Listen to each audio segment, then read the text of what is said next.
Hey everybody, it's Mark Pattison, former NFL player, now climbing the 7 summits, and welcome to another fantastic episode of Finding Your Summit, all about people overcoming adversity and finding their way. Okay, look, 7-8 years ago, I had to step into the fear and put a big ass goal out there, and so I decided to start climbing all these crazy mountains around the world.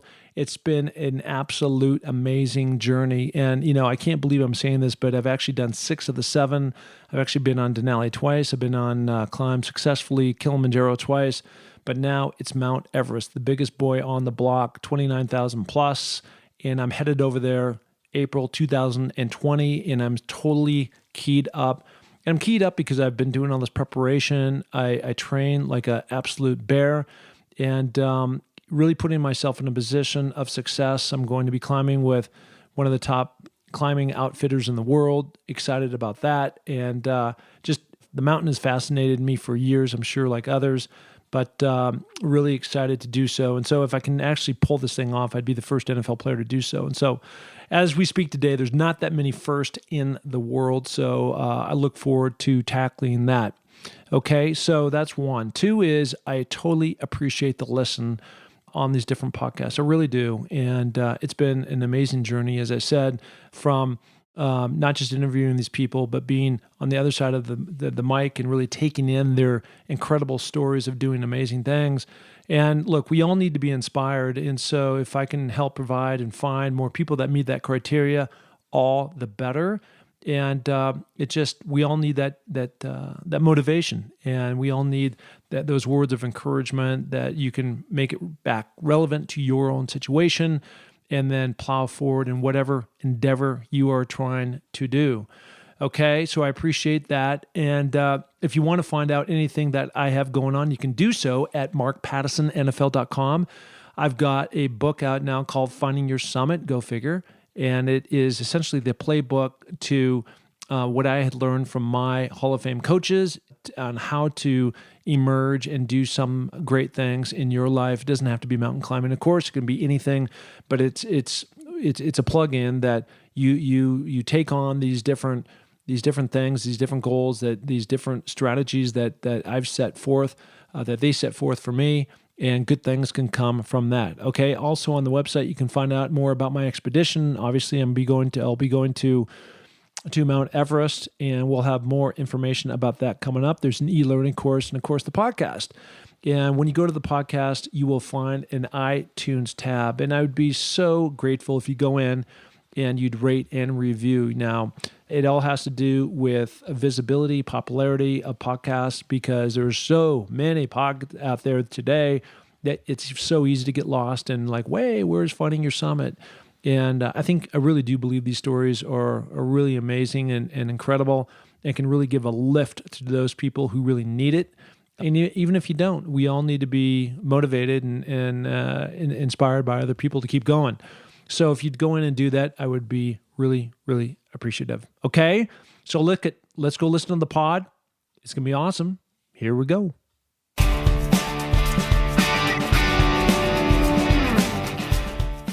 Hey everybody, it's Mark. I'm back again with another epic episode of Finding Your Summit, all about people overcoming adversity and finding their way. And I continue to have a string of guests that I'm totally jacked up about, because it fits within the circle of friends, extended friends that I've come to know through the climbing community. This guy, his name is Arnette. Alan has become, seems like, the spokesperson for all these recent tragedies on Mount Everest. He's been climbing for a number of years. He's committed to trying to solve Alzheimer's one of these days. He's put a lot of effort behind that. He's been on K2, he's been on Everest, he's been on all the 58 Colorado mountains, 14,000 and over. So totally jacked to have Alan on the pod. Alan, how you doing? Doing great, Mark. Hey, I really appreciate you inviting me. It's a real honor. Well, it's an honor back. I in kind of a strange twist, how I think I found out about you is, when we do share this tie in climbing mountains and crazy mountains around the world, but more importantly and tragically, this mess that's been going on at Mount Everest. And since I have been on the mountain many of these same mountains that you have been on. I'm about to take on Everest this next spring in 2020. I've not climbed K2. I don't know where I fall on that one, but I can tell you this, that in January 2019 now, I was in Antarctica. And of course, as you know, because you've climbed it, there's a mountain down there called Vincent Massif. And we had a climbing party of about 10.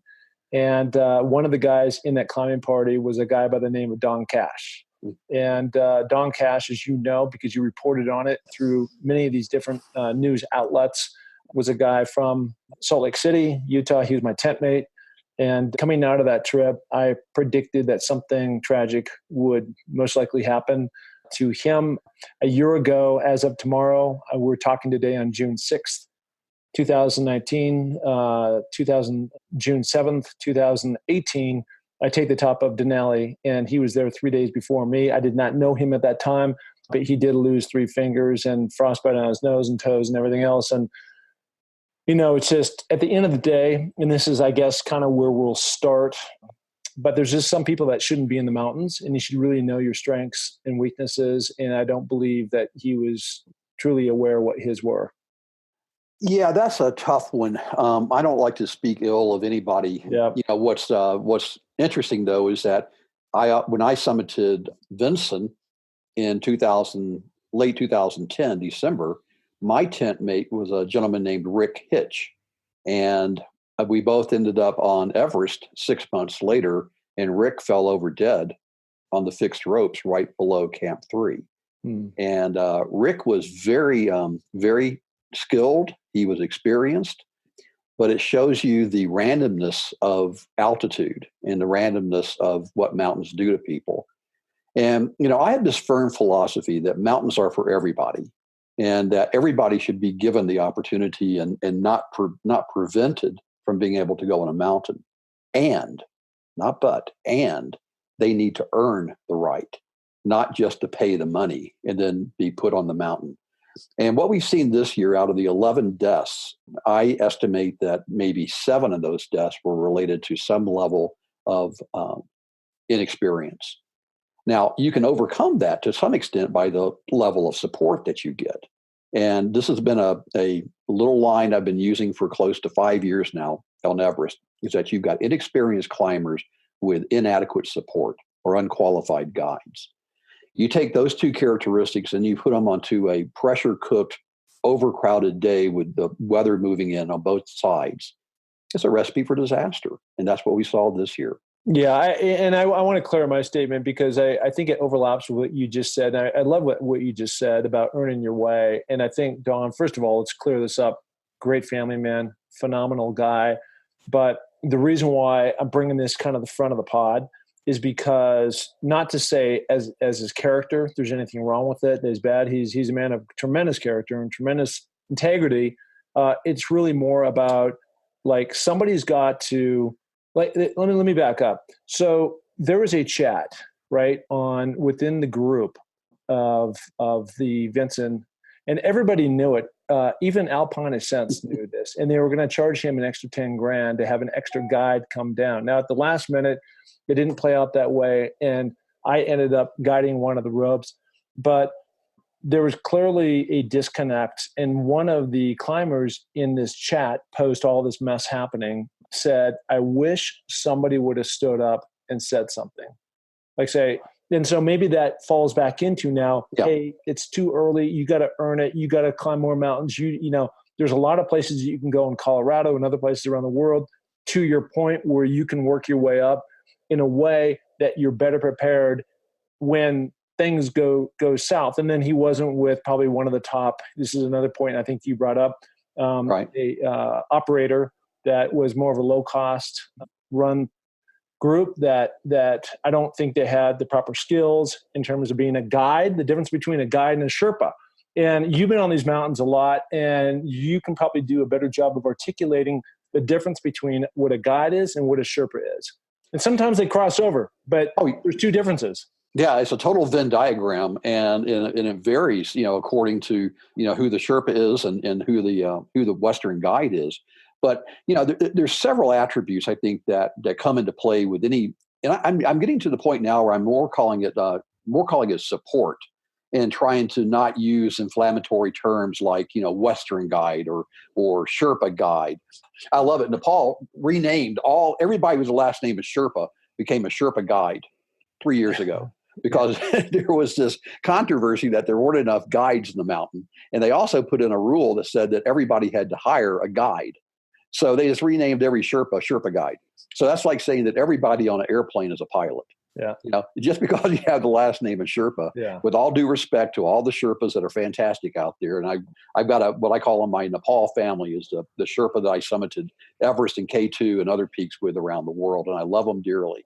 But what you're really talking about, and keep going here, I just want to insert this, but what you're not saying anything derogatory, you're just saying the word really qualified. Right. That's the word that needs to be plugged in there. Exactly.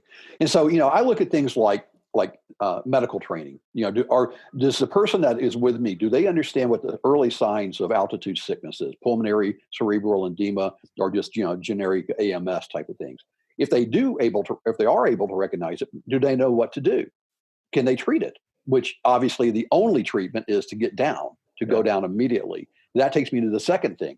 And I'm putting off to the side the entire subject of, are they qualified to climb the mountain? Yeah. Because most of these people, they're able to follow a fixed rope up with a Jumar on Everest. Yeah. Everest is really not about climbing. It's really about high altitude hiking. But that altitude is the kicker. And so if you can't handle that, then you're not going to be able to climb Everest. It's not like you've got to do dual ice axes over your head, and you don't have to be Alex Honnold to climb Everest, right?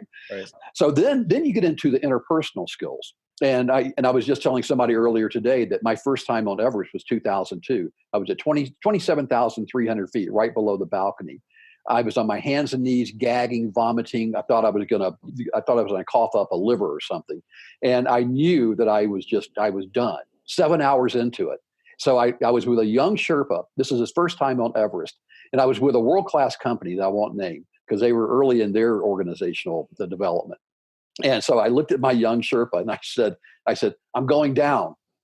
He said, yes, up. So I turned around, Mark, on my own, by myself, and went back down to the South Col and then on down to Camp 3. And when the owner of the company found out about that, he coughed up a liver because he just got so upset that one of his customers was basically allowed to randomly go wander around 8,000 meters. And he made a lot of major changes as a result of that. But my point is that my young Sherpa friend, he lacked the interpersonal communication, not only the communication talent or a capability, but he lacked the interpersonal skills to be able to help me when I needed it the most. And this year, we've got story after story of where a person was in trouble, and the Sherpa said, you've got to turn around. You're going too slow. And the client said, no, I paid too much money. I'm going up here no matter what. That's where all of a sudden you separate between being a Sherpa or being a companion to being a professional mountain guide that has the skills, the vocabulary, the interpersonal strengths to be able to say, no, you're going down. I'm not going to abandon you. You're going down with me right now. And that's a tough, tough gig. So let's talk about your gig. And again, I think when we start talking about, we all go through adversity, and adversity has different levels, right? And I think for me, at least, climbing mountains has really been a test, and a test of will, a test of strength, a test of grit, a test of nutrition, a test of, and along the way, I didn't, my first mountain many years ago, when I was down on Kilimanjaro, and I was sailing along, everything was going great, and then we get to final summit day, and I fly out, and I'm way in front of everybody, and all of a sudden I just crashed, and so it was really a lesson for me in nutrition and hydrating, and then there's been other lessons in terms of equipment failures. I was on Rainier and didn't have the right stuff, and I made it through. But for you, speaking specifically now about Everest, it took you 4 tries to make that thing happen. And so I'm curious, you just obviously, your 4th time you powered through, and I'm interested in hearing that. But I'm also, when you start talking about there's kind of, I think there's 2 parts of it. We all have great ambitions, the people that want to go climb a big mountain like Mount Everest, like I'm doing this next year. And in my mind right now, I've got nothing but I'm going to summit this thing, right? And that's what you have to go into. And in your case, on that particular trip, your body just wouldn't allow you to continue to propel yourself up the mountain. So you did the right thing and you turn around and come back. So now you're back at home, you're back in Fort Collins, Colorado, and you're thinking about, okay, I want to go do this because I didn't meet my goal, all this kind of stuff. And as it would play out, you would go again and didn't make it. You'd go again and you didn't make it. So I'm interested in like what was going on. And at the same time, this isn't like going down to the local McDonald's and ordering a Happy Meal, right? I mean, it costs a lot of flipping money to make these things happen. So tell me kind of what happened, what's the chronological story of what was going through your mind, what happened in those moments, and then ultimately on that 4 summit, you actually did make it. So I always tell people before you try Everest, I highly recommend that you go to another 8,000 meter mountain to understand how your body performs at altitude so that you know what you know. Yeah. And that's one of the issues going on right now on Everest is they're up there, they don't know what they don't know. And then they're with people that they don't know how to interact with you. So that's that deadly combination I'm going to come back to over and over and over again. For me, I had climbed Choyol in Tibet, and is 8,207 meters, no, 26,907. So it's a little over 8,000 meters. And I got up to the summit plateau and it was 2:00 in the afternoon and we hit our turnaround time. So I went down, and if I had known then what I know now, I would have gone ahead and pushed myself and gotten to the true summit. But I also understood how my body reacted. So when I'm at 27,300 feet on Everest in 2002, I know I am at the I knew I could take another step higher. I didn't know if I could get back down alive. And I cared too much about my family and myself to do that. So I came home. I was pretty defeated. I mean, it was an emotional experience. So then I went back a year later, and I got to exactly the same point. There's a big rock where you make a right-hand turn to go up to the balcony. And I call it my big favorite rock. You can substitute whatever F word you like to. And so I got back up the next year, and basically, Mark, I had this little saying. I'd say a failure is when you attempt something really hard, you don't accomplish your objective, and you don't learn anything from it. So failure is when you don't learn. And so you can say in some ways my 2002 effort was a failure because I repeated exactly the same thing, the definition of insanity, 2003. Came back home again, tail between the legs. I'm done with this stuff. So, but then there was something about the mountaineering and the big mountains. So I went back. I tried Broad Peak and Shishapangma over the next few years. Didn't make the summit of those, but they were all positive experiences. So then in 2008, a year before, my mom, Ida, had been diagnosed with Alzheimer's disease. And by that time, I had a pretty good following with my website, and I was absolutely committed that I was not going to let my mother's disease at the time just become another statistic. So I went back in 2008 in using the climb as a way to raise awareness. And this one was probably the most difficult, meaningful, educational experiences of perhaps my life. I got up to my big favorite rock. And I was going slow again, 7 hours. Should have been 3. And I got up there, it's perfectly clear night, no wind. And my energy was just like being sucked out of me. And I stood there and I stepped off the fixed rope to let people, I was holding people up. So I stepped off on a safe side with the Sherpa Lam Babu, very well-respected, excellent Sherpa. And I looked at Lam and I said, Lam, I'm tired. He goes, I know. And I sat there and I watched 40 people. It's like counting sheep going to sleep. I watched 40 people go by. And each time my self-confidence went down, my belief in myself went down. And I did a couple of take a step higher, take a step lower, higher, lower, higher, lower. And finally, I just said, remember what a friend of mine once told me. He said, when you know the right thing to do, do it. And I turned around and started heading back down. And I got back down to base camp. I gave away my $1,000 suit, my $1,000 sat phone, everything. Wow. Just like the alcoholic the next morning says, I'm never going to drink again. I'm never going to climb again. I'm done with this shit. Came home totally defeated. So then I spent the next few years with Ida, overseeing her care and being with her and watching how she never lost her sense of humor, her resiliency, just her grace and how she handled this disease. And so I decided I wanted to go do the 7 summits, including Everest again. And I got a sponsor in Johnson & Johnson to help talk about Alzheimer's. And we decided we wanted to do it in under a year. So now fast forward to May 20th, 2011, I'm with Kami Sherpa. We're up to my big favorite rock now in 2.5 hours, not 7. And kept on going. And I get in the middle of the Southeast Ridge, and all of a sudden I get that deja vu feeling of losing energy. Yeah. And I'm just like, oh God, come on, Alan. You can't not do it this time. And I often talk about that there's 1,000 reasons to turn around, 1,000 reasons to quit, and only one to keep going. Yeah. And I think in my previous times, I had focused on the one reason I couldn't do it, or the 1,000 reasons I couldn't do it. And this time I was thinking about honoring my mom, my 5 aunts who have also died from Alzheimer's, the 5 million in the US, 50 million around the world, their caregivers, the researchers. And I just got this extra sense of urgency and strength.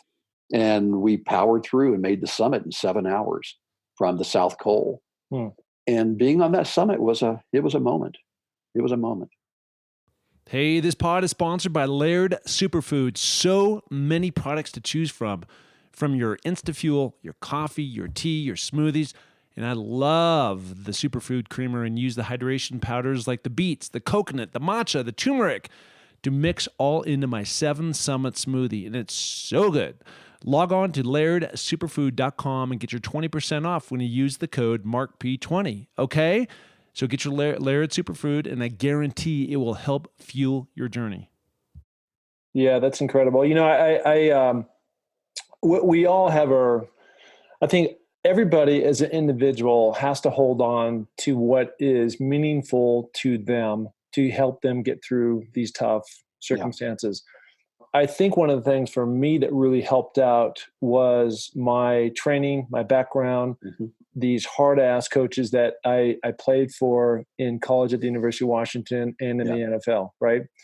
And so one of those things that they taught me was about pain is temporary. And this has happened to me numerous times when I've gone up on these different mountains, and I'm fairly strong. But I also have my moments, right? And my moments, like I said before, where I've crashed, and I'm just like, and I've learned little techniques that have helped me get stronger in this last mountain on Vincent. I was probably, in terms of beginning to end and back, I probably felt the best. And that had to do with a bunch of different things. But, you learn these things over time. And one of the things that keeps coming back in my mind always is that when I'm on that place, because we all have that little voice inside. It's not just, we're not just, a guy with a cape on and everything is green lighted, right? You have these moments and that little voice inside your house, you can't do it. You can't. And that's what you're talking about. That's what you're going through. And I always think about that moment that when you finally call it and you go back, and sometimes there's no other choice. It happened to me on Denali in 2017. But when you do have a choice and it's not life-threatening, I think about the pain is temporary comment about trying to power through, and that memory that I have to live with the rest of my life if I don't accomplish this because I quit, I gave up. You said it perfectly. Those 1,000 little things that you can come up in your mind that like go get a hot shower, go get a warm meal, all the stuff that you want to go do. Yet if you can just power through, 24 hours later, you're sitting in Kathmandu drinking a beer, and life is great if you can pull that off, right? And so, again, I think it's just not my way. It's not just your way. I think everybody has to really understand and process through what that thing in their life, maybe it's not mountain climbing, maybe it's a disease, right? To get them through that. Yeah, the infamous why question always comes up, especially after seasons like this, is why in the world would you climb Everest? And, I've had a lot of journalists ask me this over the last 10 days. And I got into almost an argument on live radio with the BBC. It was a good British BBC interviewer, and he was like, "So why in the world would people want to go climb these mountains? They're going to die. They're going to put other people in danger too." And I said, well, climbing, the reason is very unique and personal to each individual. And in general, climbing is not a spectator sport where you're trying to accomplish it for the team or for fame and fortune or rewards. It's unique and personal. Everybody has their own reason, and I try not to judge what anybody's reason is for wanting to be there. But And it's also critical that you know why you're there, because that's the reason that you focus on. That when you do hit mile 23 on the marathon, you don't just hit up. You just don't give up. When you hit that wall, no matter what your sport is, you're behind by 2 and with 2 minutes to go in the game, right? You don't give up. You double down, but you know why you're there. And climbing is a very interesting sport. I mean, it's something that, yeah, there are people that do it for theoretical fame and fortune, but I think most people just do it for the challenge and for the personal satisfaction of trying to accomplish a difficult goal. I grew up in Memphis, Tennessee, elevation 300 feet. What's this Memphis boy doing on the summit of Everest?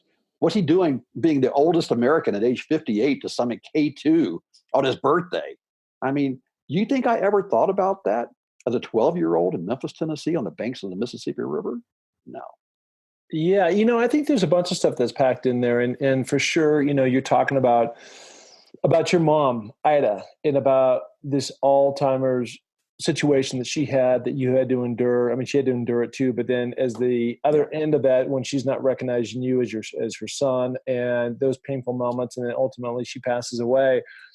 John Wooden had this, his pyramid of success at the very top of that triangle. It's competitive greatness. And so really, what does that mean? Right. So we all want to say we have competitive greatness. Yeah. And what that means is that you are at your best when your best is required. But then you break that down. So that's another easy thing to say, like, hey, I got to be at my best. But really what that means to me is that you're really talking about that it's preparation meets opportunity. So then what does that mean? So you break that down a little bit further. And this is, I think, also driven with why, because this plays into it too. It's just not about climbing the top of the highest mountains in the world, like Mount Everest, and you have a strong why. And this is just my answer, right? It doesn't have to be your answer. Yeah. But I think you have to love process. And I can honestly say that since I was a little kid, that every single day I go out and I run in the mountains. I'm here in Sun Valley, and I'm up and down. There's no lights. There's no camera. There's no CNN. There's none of that stuff. And I love that. And so ultimately, just when I was playing football in college, it took me 3-4 years before I got in the field, but I practiced, watch film. And I did all this with no certainty. Just like you, when you were climbing these different crazy mountains around the world, you did so without certainty that you're going to reach the top. And in fact, you didn't, right? Ultimately, you did, but it took that moment. And that's so it's, I think it's a strong why. I think it's competitive greatness. I think it's a process. I think you have to love those different things. And then you get into this whole thing over here, which we started the conversation today, which is about inexperience and plays into, and this perfect storm that you mentioned, where you put all these factors together and then it becomes very explosive. Right. And in this year, I'm not sure that there were people on the mountain that knew why they were there. And I think that's critical. I had this business called Summit Coach, where I take people and I don't, I'm not a guide. I don't sell any gear, but I offer a consulting service. And my typical client is someone in their middle 30s, maybe early 40s, that says, I want to go climb something, a big mountain, probably an 8,000 meter mountain. Some are very clear they want to do 7 summits, and so I coach them through that whole process, from guides to gear to training to expectations, the whole bit. But in that first call, we spend a good solid half an hour on the why. And I get to play the 2-year-old. Hey, Dad, why is the sky blue? Well, because well, why is that? Well, why is that? Well, why is that? So no matter what answer they give me, and I'm up front with it, I tell them in the very beginning that I'm going to be a real pain here for the next half an hour, because I want to hear from you what's the why. Because when you hit mile 23, I want you to reflect on this conversation. And I just had 2 clients summit Everest, one from the north, one from the south this year. And one of them sent me a note halfway through saying, I don't know. I don't know if I can do this. And I just went back and I just said, why? With a question mark. And that got him back on track. You got to know why. You got to know why you're up at 5 o'clock in the morning running up and down a mountain in the dark when you can twist your ankle and whatever. You got to know why when you're going to do that climb and try to see if you can't get 2,000 feet an hour on a 14,000 foot mountain. Because this stuff hurts. I mean, it hurts. It's hard. I don't care what people say about Everest. It is damn hard. And when you're up at 27,000, 28,000 feet, and lines or no lines, when I summited, I was the fourth person on May 21st at 5 a.m. to stand on the summit. It was Miriam, my teammate, her Sherpa, Pasang, me, and Kami. And it was Mark. It was not the most important day in my life. It was not the most meaningful day in my life, but it was in the top on both of those categories. I'm sure. Huge accomplishment. So another thing that you talk about, and I want to tie this back to a mountain that you did on your birthday, your 58th birthday. You're talking about purpose and passion. Yeah. Right. So, I mean, this is, we're talking about K2 now because, I mean, if there was ever a strong Y, there would be a super strong Y, like all caps. And, there's purpose and passion goes probably to a lot of things you've done. And I want to get into that in a minute, but I want to start with K2. I'm fascinated with that mountain, like a lot of people are. I don't know if that means for me, I'm going to go climb it. But, it's in Pakistan and you go through that, and that's just like a whole adventure in its own of like, can you even get into Pakistan and out safe, without being shot as an American? And then, as I'm told from Veasters and some other guys, that mountain is pretty much straight up. And a guy that I talked to, he's been on the podcast I'm talking to after this call, is Garrett Madison. And I know he's done it a couple different times. I'm sure you know Garrett. So tell me about your why around the mountain K2, where certainly the mortality rate of something negative happening to you is way, way, way, way higher than, say, a mountain like Mount Everest. Yeah. So again, going back to my Memphis roots, this wasn't even on the bookshelf. And so I had done Everest, and Ida had passed away in 2009. So now this is 2011. I did Everest, and then I did Manaslu, another 8,000 meter mountain in 13. So I back in the autumn of that, and I'm thinking, okay, so what's next? And I would been comfortable giving up the high altitude stuff. At this point, I'm 57 years old. I got 2 8,000 meter mountains under my belt, and a handful of others I attempted. So it's been a good game. Yeah. And then I started thinking, Alzheimer's arguably is the world's hardest disease to try to crack. I mean, there's other ones that are equally horrible. I never get in that competition. But Alzheimer's, there's no cure. There's no real solid ways of diagnosis. Once you get it, it's 100% fatal. You can't slow it down, stop it, reverse it. It's a tough disease, and they call it the long goodbye. So I was thinking, well, what would be the toughest mountain that would be analogous to the toughest disease? So I get this call from a PR company in Austin, Texas that says, "Hey, Alan, I saw on your website, yada, yada, yada. I was wondering, we have a client that we want to sponsor somebody to go climb Everest." And I said, "Well, what about K2? And this lady understood mountaineering. She goes, "Oh, that'd be great." And I said, "Well, how about me?" And she goes, "Really?" So just through a confluence of random events, the opportunity presented itself to me. And I've got another, as you now are getting to understand, I have all these little sayings. And one of them is, when a window opens up in your life, you have an obligation to jump through that window head first without regard of where you're going to land. And so I jumped through that window, and I started to plan my own trip with a small company. And then I got a call from Garrett Madison, who said, "Hey, Alan, I'm planning my first trip to K2. I understand you're looking also. How about if we join forces?" He goes, I said, "Well, is this a commercial trip?" And he goes, "Well, kind of more or less, but we're going to have some Sherpas, but this is my first trip there. I want to go figure it out." So I said, "Well, I'll go with you only if I can get Kami, the Sherpa I summited Everest with." So lo and behold, is Garrett and Matt Dupree from California and myself with 3 Sherpas, including Kami Rita Sherpa, who just set the record for the 24th summit of Everest. And awesome. Furkacha is the other third Sherpa. And Beasters is 100% right. The difference between Everest and K2 is that K2 goes straight up. There's never any relief whatsoever. And you've got rock fall. Furkacha got hit in the arm with a rock. Kami got hit the next year, dislocated his shoulder, almost killed him on K2. And it's a long story about my K2 experience, but suffice it to say, that was another major milestone summiting on my 58th birthday. And we didn't even know that was going to be a record. And I think I was the no, I'm gonna get that wrong. I won't even quote it. Yeah. So, but all 3 of us, we were some of the early Americans that have done it. And I think I was the 16th American and Garrett was the 14th American. But Garrett ran a first class trip, and it was really, really rewarding and hard. Yeah, and when you're on that mountain, are you feeling the danger at all times with the steepness? Yeah, there's always rock fall. There's a rock whizzing by your head. This past year, teams where they watched this poor Canadian guide, very well experienced. They watched his body tumble down between Camp 2 and Camp 3. He lost his purchase. Yeah, 25%. So 1 in 4 of the people that attempt K2 die. Yeah. Where on Everest is 4%. So, yeah. And I always tell people, they say, hey, I want to go do K2. My first question, other than the why, actually, my first question with K2 is, are you prepared to die? No, it's I can listen. Yeah. Well, look, it's a fascinating mountain. It's out there, and we all have choices on what we want to do. And for me, it's an old football analogy was always one game at a time, and I really try to focus on that.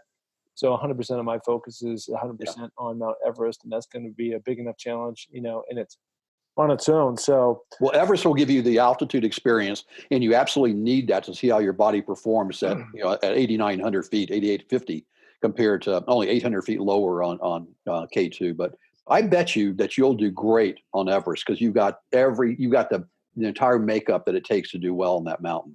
And depending upon who you go with, you'll have great support. And K2 is an absolutely worthy mountain of attempting, and a really low percentage of people that make it, though. So let me ask you this: so you've been dropping in all these different mountains, and I had mentioned that you've done all these mountains in Colorado and K2 and Everest a bunch of times, and Choyu and these other ones, and so as we talk about life, balance, work, play. I'm not sure. I just made those up, but really that it becomes like there's a lot of people. I get messages, quite a bit like, gosh, one day I'd love to do that if I just had the money and how that all works. But were you had a former life working for HP? Did you shut that down, or were you just able to work for that company while you were climbing these mountains around the world, and that's just something that they allowed you to do? Oh, how do I give you a short answer for this? You talked about earlier, I think you said Vince Lombardi had a triangle that he talked about. Well, it was Coach Wooden, John Wooden. John Wooden, sorry. Yeah. So that's very interesting because I have a triangle as well. And my triangle is an equilateral triangle where it's work, family, and myself. And I've always found I'm the happiest in my life at a moment in life where it is an equilateral triangle. I have balance across all three of those areas: work, family, and myself. And when I get out of whack, when I'm spending way too much time on work, which I did for the first 20 years of my career with HP, and everything else suffers, as my ex-wife would tell you. So, and I did nothing for myself. And make a real long story very, very short, I was in Geneva, Switzerland, running this huge organization. And somebody walked in my office in late July and said, hey, I'll see you in September. I said, wait a minute, what? So what about August? Oh, that's right. You're an American. So in Europe, we take August off in order to recharge and spend our time with family and to pursue our own interest. And he turned it on his heels and walked away. Well, I got to thinking about that, and I realized for the last 20 years that I never took August off. Yeah. Or July or January. Well, typical American, right? Typical American. Yeah. So that became an inflection point, and I shifted over, and I actually took a trek to Everest Base Camp in '97 as a result of that. And that's what started this crazy addiction that I still have today of climbing mountains. So. Well, that's awesome. And that's the way to do it. And I think, when you start talking about, your family, your work, and your play, and however you phrase that, it's just, we're constantly, I think like on paper, that's easy to write down, right? Yeah. And constantly things in life happen that put you out of whack and put you out of kilter. And you ended up, being too far over here or too far over there. And look, I am the casualty too of now having an ex-wife and all that. And probably to my fault, I probably, I had these companies I was running and I was going too hardcore, and just a lot of my time and energy went towards that. But also I was supporting a lifestyle, where somebody didn't have to work and the kids were going to private schools. And, you just have these, the golden handcuffs or whatever you want to call them that propel you kind of in that direction. And then when you're wired to do certain things in certain ways, it's just hard to like dial that back. And so scar tissue for sure, learning kind of new ways. And that's, you know, for me, moving to Sun Valley, that's a big one. Climbing mountains around the world and having that time out, which is a big one. Being more present, that's been a big one for me. But, you know, we all have our different things that pull us out of whack. And the question is really how you get back in line. And maybe for you, it's having that solitude in the mountains. I don't know. What do you think? Yeah, well, definitely, you know, that being in the mountains, it absolutely renews my soul. It feeds my essence. If I don't get up in the mountains for a while, like I've been sitting here in my office for the last 2 months following Everest 7x24, and I finally was able to get out last 2 days to get up to 14,000 feet here in Colorado. And today I feel on top of the world. So and you know, but you're right. Situationally, every now and then that triangle just breaks down, and you know, you have to do what you have to do. You know, sometimes you just got to work your butt off. Other times you've got to support your family in taking time off from work, and most importantly, you need to take care of yourself. You know, it's the rule of being in like search and rescue. Don't become the victim. That you're there to help somebody, but don't go out. Don't do something that's going to put yourself in danger. Just like being a caregiver with somebody with Alzheimer's or another disease, you've got to take time for yourself. And I'm a firm believer that you have to invest in yourself if you're going to have the ability to be a great employee, to be a great spouse, to be a great father. You've got to invest in yourself. And that's where that balance comes into play.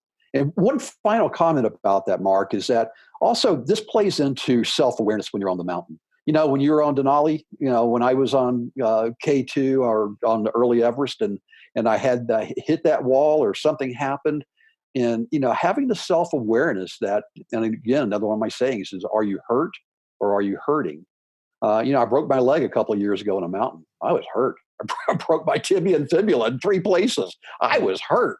Now, when I was on Everest in 2011 at 28,500 feet below the South Summit, I was hurting.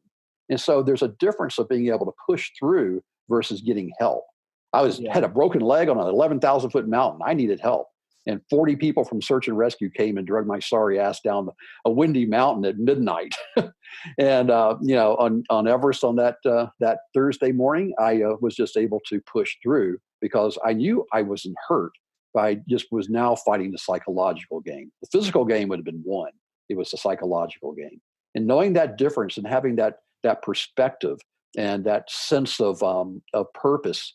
You talked about purpose and passion. I am unbelievably fortunate at age 62 to have that intersection in my life of purpose, of being an Alzheimer's advocate, and passion of climbing mountains. And I never dreamed my life would be at this point, you know, 20, 30 years ago. But today I'm just eternally grateful for what I have. Hey, I'm excited to introduce our new partner of the pod, Cascade Mountain Tech, an outdoor brand from the Pacific Northwest, which is where I'm from, that offers a great selection of trekking poles. They're incredible. Super coolers, camp chairs, LED lighting, and much more. Right now, Cascade Mountain Tech is offering 15% off your first order by using the code FindingYourSummit15. That is, FindingYourSummit15 when you check out at CascadeMountainTech.com. Yeah, same here. It's really been incredible. I've said this numerous times on the pod, which is the blessings that I have received by stepping into the fear and going after this big goal. And, you know, I would say, I don't know where it is on the list, but it's not number one, and that is taking the top. You know, obviously that's the ultimate goal, but it's really going around the world, seeing different cultures, experiencing different teammates, having to go through your adversities, figuring it out, getting close. You know, there's a whole lot of things. And from that, you know, here comes the pod, right? Which has been super cool. Okay. So taking that, just a slight shift, I noticed that you've, as I'd mentioned before, that you've climbed all of Colorado's 58 peaks that are over 14,000. Now there's one that I'm really interested in climbing that I'm going to fly out to Colorado and I want you to take me on.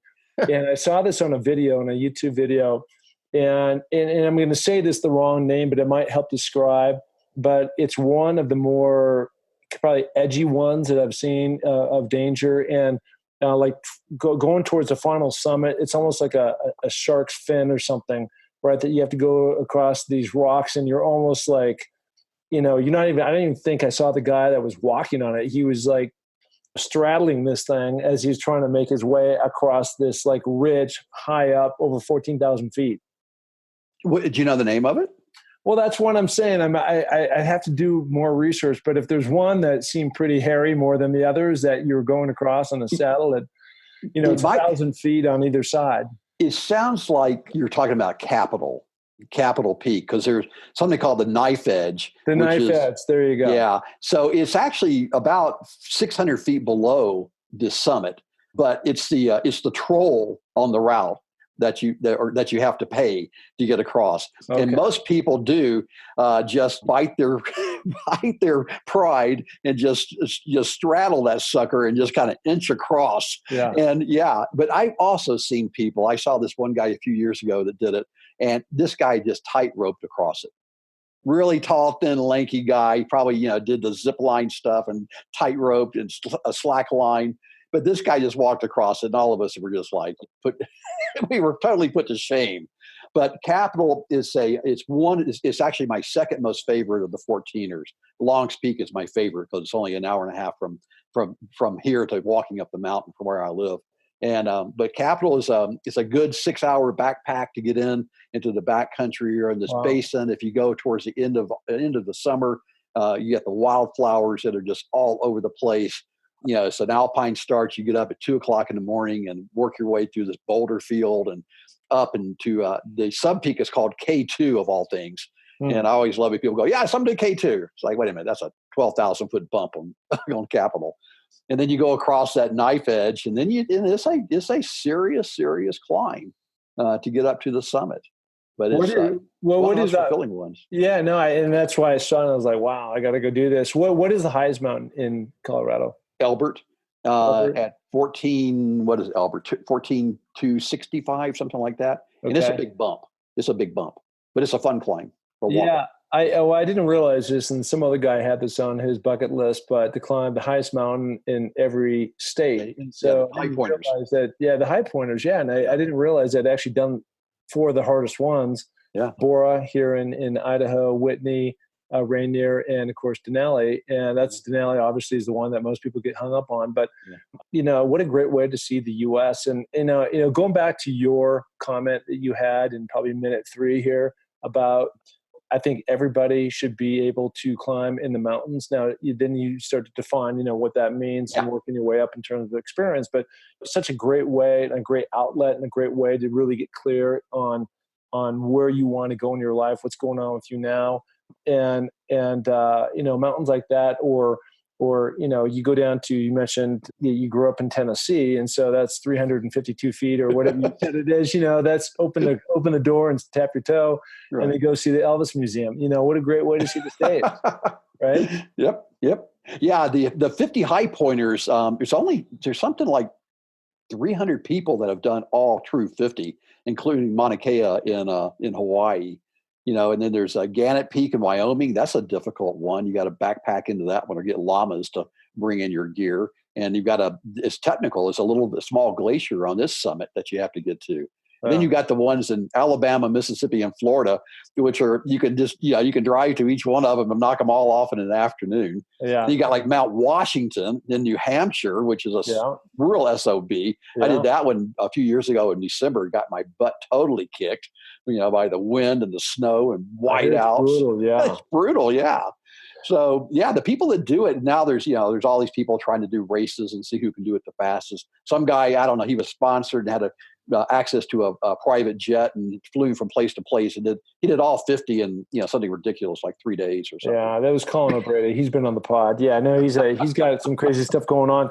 So let me ask you this: you're 62. You've had all these wonderful accomplishments. You're kind of seen as an authority in terms of when tragedy unfortunately speaks, or what's your opinion on the way of the world as it relates to mountain climbing. These different networks give you a call, but as you, in terms of your own personal goals and aspirations, where do you go from here? Yeah, that is the $64 question. There's a saying, I was told it was originally applied to pilots, but I think it applies to mountaineering as well, is that there's old climbers and bold climbers, but no old, bold climbers. Yeah. And I'm sure Alex Honnold considers this on whatever his next project is going to be, because he's already done a pinnacle of accomplishments. Somebody said, "Who's the greatest mountaineer ever?" And somebody else answered, "It's Messner because he's still alive." Not for what he accomplished, but actually it's an and, what he accomplished and being alive. So when I think about my career, I've been on 37 major expeditions, 7 summits, Colorado 14ers, Everest K2, Manaslu, Broad Peak, Shishapangma. Oh my gosh, Choiu. I could easily quit here. But, 2 years ago, I was on this little walk up 11,000 foot peak over here by Estes Park. I was training for Dolagari. I was with my great buddy, Jim Davidson. And we went up on a windy day on purpose to train because, you train, I'm sure in football, you train when the weather's horrible because you might have to play in horrible weather. Yeah. Same thing for, make sure you can do your gloves and everything in high winds. We got above tree line, only about 100 yards above tree line, and a 100-mile-an-hour wind gust knocked me into a scree field, broke my tibia, fibia, smashed my face, laid in there in the rocks for 4 hours until search and rescue came. But laying in the rocks that day, I made a bunch of decisions. One is that I'm not going to let that event define me. I'm not going to be a martyr. I'm going to find the positive in it. I made the choice to exit a few relationships with friends and closer people that were toxic to me. And, it became an inflection point in my life, and I was comfortable never to climb again. But also, just as I was going under the surgery, I looked up at my orthopedic surgeon, and I said, "Dr. Hale, I know I'm 60 years old, but my objective is not to walk from the couch to the chair. My objective is to climb again." And he goes, "Okay, let's do it." And that's the last thing I remember. Then they put me under. And 18 months later, I summited Island Peak at 20,000 feet in Nepal. And in January of this year, I went down to Ecuador and summited Cotopaxi and Chimborazo and a couple others. And I'm just signed the contract today to go down to Bolivia and some 21,000 foot mountains in Bolivia. Awesome. So, Mark, I don't know if I'll ever go back to another 8,000 meter mountain because old and bold. And as I say, your parents get smarter as you get older. Well, I think I'm kind of on that same continuum, and I don't want to be greedy. I'm incredibly grateful for what I have, and I have a platform, I have a voice, and I have an opportunity to influence a generation. And me just going and bagging another big peak is not going to serve that particular mission at this time in my life. Love that. Love that. I mean, I think we all have to have goals and aspirations, and it really circles back to that question that you ask all these other people in your consulting business is why. And that's, I guess, what I just asked you, and you gave a great answer. And, it ties back into some of the different foundations that you were trying to raise money for. So anyways, listen, it's been great having you on the pod. You're a wealth of information, fascinating. You've been really fortunate in the way that your climbing career has played out for you. And, then the net is what you just said is you've been able to turn around and inspire so many in terms of pushing them into the mountains or doing things that they didn't think were possible and getting beyond what their barriers were. So, to that, thank you so much. Well, thanks for having me. It was a lot of fun just talking with you. I love just having a conversation. It's great. Well, so tell me where people can find you. Yeah. Easiest thing is just my website. It's my name, Alan Arnette, AlanArnette.com. And that's got links to the blog and the Summit Coach. And it's seriously, it's a website of too much information. So. Well, too much information is always good. So, knowledge is power. That's the bottom line. I like it, my friend. All right. He is Alan Arnette. Thank you so much. Best of luck on Everest next year. Thank you, buddy. Hey, thank you so much for dropping in and listening to another amazing episode of Finding Your Summit. Truly incredible people doing spectacular things in life, and I hope you were inspired just like I continue to be. Look, I am super grateful that you came in and subscribed to this pod, and would be more than appreciative if you gave the show a ratings and review on iTunes. Trust me, it matters. And then also go share it with your friends, of course. Okay, until next week, go do something great, and remember, it takes a little more to make a champion. Bye.